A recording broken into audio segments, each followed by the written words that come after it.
السلام عليكم ورحمة الله تعالى وبركاته. إخواني المغاربة، بغيت نعمل هذا الفيديو هذا باش نوضح شي مسائل كتوقع الآن في دولة إسبانيا من طرف بعض الحوتالة ديال المجتمع اللي محسوبين علينا للأسف.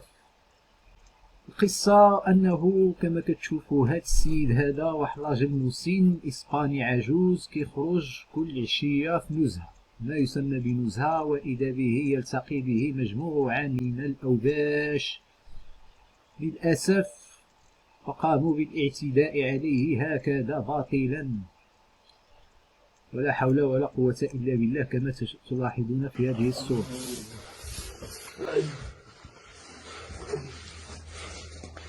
Tienes que hablar con educación. Que habla con educación. ¿Vale?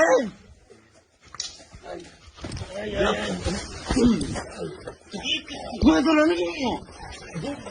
Mira, no te meto otra porque te mato.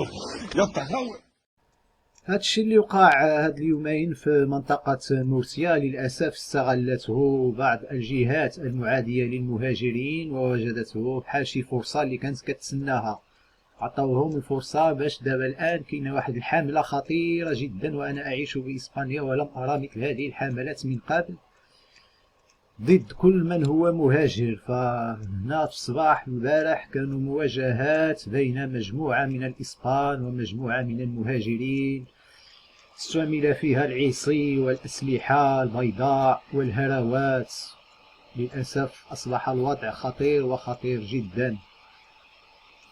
الشعب الإسباني كما كنعرف هو واحد الشعب نشيط لطيف يحب الحياة، ولكن كنظن بأن المؤثرين الإسبان الآن والمؤثرين المجتمع المدني في السوشيال ميديا كيقوموا الآن بواحد الحملة ديال الانتقام لهذا الرجل العجوز في كل التراب الإسباني، بحال اللي كيعمل هذا السيد هذا اللي غادي تشوفوا في هذا الفيديو.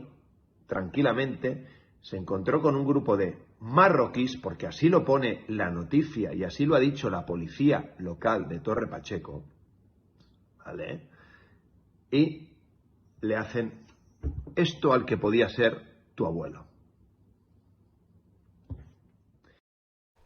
النتيجة هذا الشيء هذا هو إسبان بداو كيكونوا مجموعات وكيقوموا بالملاحقة ديال جميع المهاجرين في مدينة مرسيا. لحد الآن كاين مواجهات وكاين رد الفعل من طرف المهاجرين، أيضا شكلوا مجموعات كذلك، والضحية هو ديك المهاجر اللي هاجر باش يحسن الوضعية ديالو ويساعد الأسرة ديالو ويحسن المستوى ديال المعيشة ديالو، ولكن للأسف لا حياة لمن تنادي.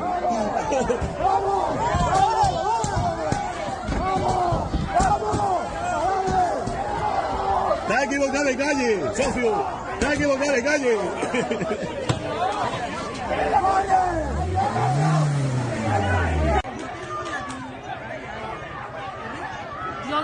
Dios.